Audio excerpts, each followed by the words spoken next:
Over the years, we as a nation have borrowed a few things from the United States of America. Things like this. Uh-oh, deep drive, way deep. Baseball. Oh, and this. We are about to find out if Eva or Craig is the next Canadian Idol. But far and away, one of the best things we ever got from America has got to be her. Come in.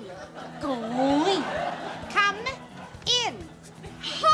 Born and raised in Portland, Maine, the granddaughter of Armenian immigrants, Andrea was barely out of college when she landed a gig playing Lucy in You're a Good Man, Charlie Brown. And if that tour hadn't stopped in Toronto, she might not have found her adoptive hometown. See, Andrea was cast in the Toronto production of Godspell alongside the great Victor Garber and a pair of unknowns called Eugene Levy and Martin Short, whom she would later reunite with on one of the best TV shows ever, SCTV. Boy, are you stupid! I like that one, man. Many of us still can't look at an organ without thinking of this one. Isn't that right, Rex? And many of us learned about our other organs from this one. There's nothing wrong with a girl asking out a boy. In fact, as a liquor commercial says, it's downright upright. All you have to do is be confident and let him know who's boss. Him. From there, it was Broadway and then the big screen. You don't eat no meat.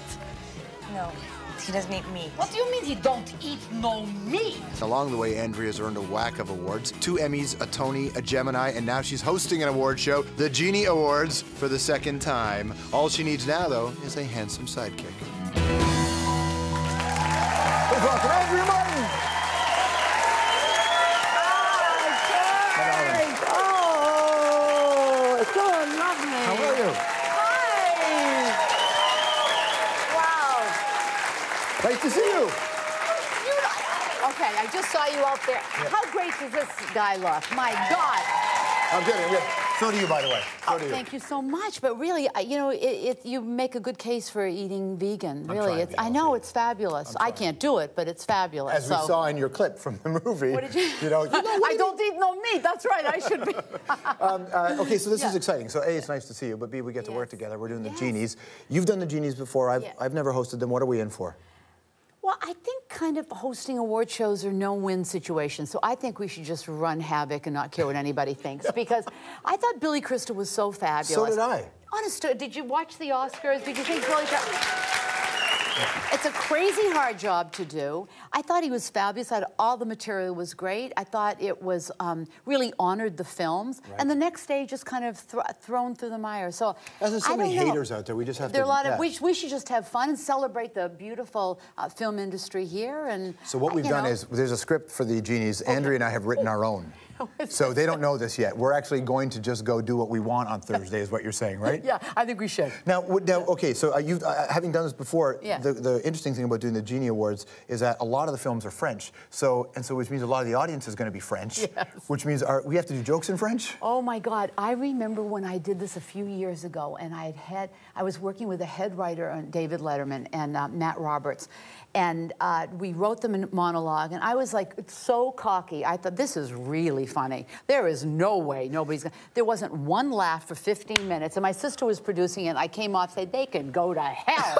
I am too good for this country. And then I realized the entire audience was French-Canadian. Nobody understood one word I was saying. So I don't know what we should do this year. I think we should hand out translations. I don't know. I think it'll be cool. I like the fact that we have 2 distinct languages and sometimes 3 or 4 that play a role in the films that we make this year. So do you get anxious at all about this kind of stuff? I mean, having done this for long enough, are you comfortable still when you go out? You know, I get a little bit anxious, of course, but honestly, I feel like this year, the films are beautiful. I've seen a couple of them. I've seen Monsieur Lazare and Café de Flore, and they're beautiful. You know, we're there really to serve the films, and we'll have fun. It will be a great evening. No, I'm not as nervous now, really. I'm nervous when I have to do a musical, and I have to remember the lines and it's very hard to forget things within a musical number because you can't really improvise because it's on a beat. So I'm nervous doing musicals. But no, I'm excited about this. I think it'll be fun. Genies will be on Thursday night. You can see us right here on CBC, which will be a lot of fun. All right, so I'm going to talk about this Everything Must Go idea. Oh, yeah. This thing that you're doing, right? Yeah. Significance in the title. So you're doing this show. So it's my one-woman show. The significance when I first wrote it, Andrea Martin, Final Days, Everything Must Go was the name of my one-woman show. And I honestly, I wrote it kind of irreverently, like, how many more years do I have left? And it's really a garage sale of all the comedy I've done. And so it was tongue-in-cheek.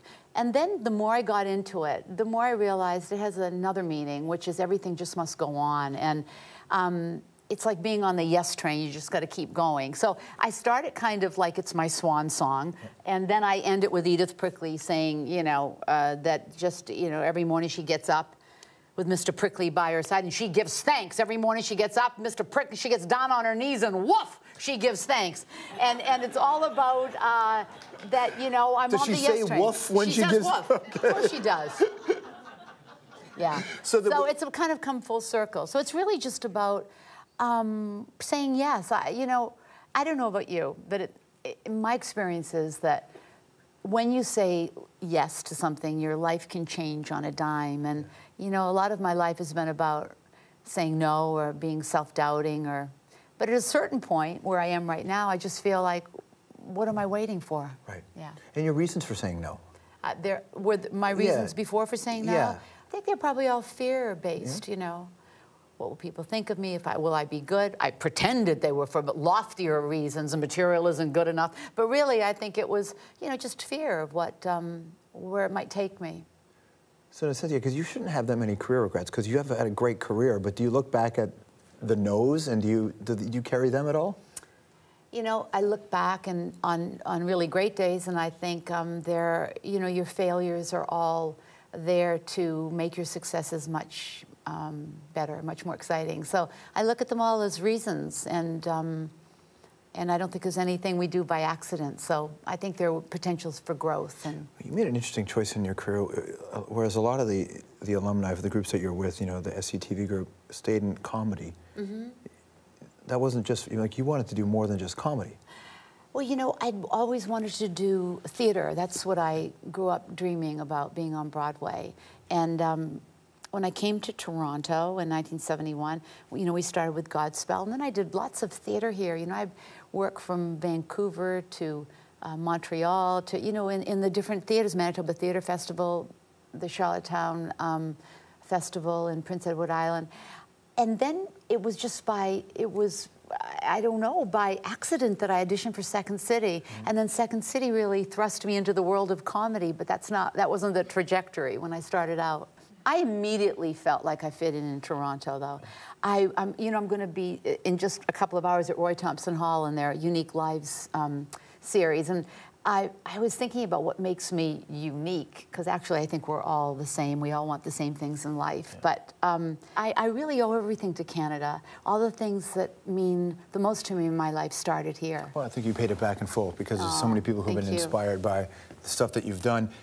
You know, talk about Edith Prickly in the closing of your show, embracing aging. Yeah. Is that a parallel of where your mind's at, or is that a place for you to go live out that part, because no one likes getting older. We don't really like the end. Yeah, I hate it when people say, I like getting older, I have more wisdom. I'm going to tell you what I can say about that. Not here on this, I'm going to say in the Roy Thompson Hall. You can say it here.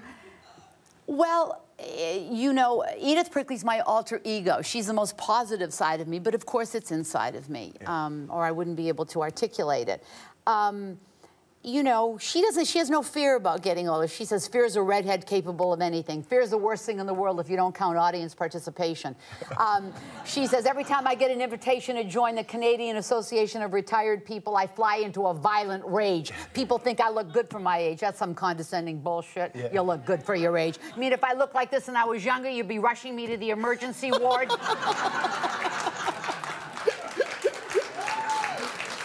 And that's how you feel. That's how I feel. Right? I'm at that awkward age between retirement and a lovely coma. I'm so old, I still think Mel Gibson's a catch. I'm so old, macrame's starting to make sense to me. I'm so old, I remember when the Dead Sea was only sick, but that ain't stopping me. So that's how I feel. On good days. So, With all that aside and the wisdom you have accomplished, can you imagine being 21 years old today trying to do this in this business? Oh my God, George, I cannot imagine it. I really can't. The kind of fearlessness, though, I think, because kids at 21 have grown up being in front of the camera, like all those kids auditioning for American Idol, and they have YouTube as an access. They carry iPhones around, they can take movies. And so I think there's a real comfort in front of the camera. I think there's a fearlessness. But here's what else I think. There's absolutely no sense of what's come before them or where they're going. In one way, it's wonderful to be in the present.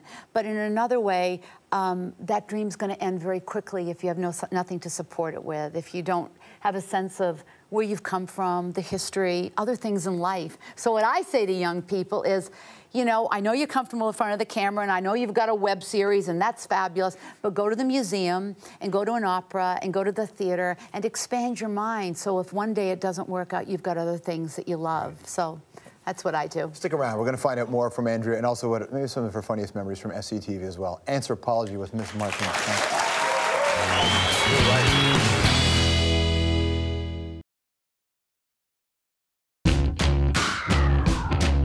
It's time for me to show you what anger looks like.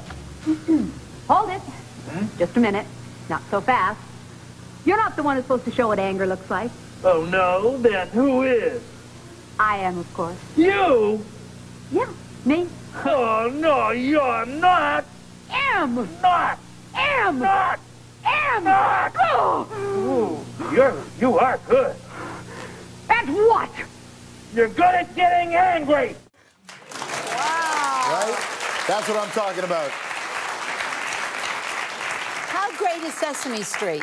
So Sesame important. Street is like the highlight of my life. My kids were little and they asked me to do it, and I did Elmo's World for like 15 years, and for absolutely no money, and but just great content, isn't it? You can still watch it. Being Elmo, the documentary about that character. I want to see that. Oh, you have. It's so good. Is it fabulous? Yeah, yeah. Oh my gosh, yeah, he's a great guy. We got to that get. does that. Is it Kevin? Is that his name? Yeah, exactly. I want to organize through this show. We'll get them to run a screening of this movie. It's incredible just to be a part of an experience like that. Yeah, it was incredible, and the material still holds up after all these years. You know, they rerun things, and it's so great. Yeah, I loved it. Let me rapid fire some questions towards you. Is there any talent that you have yet to share with the world?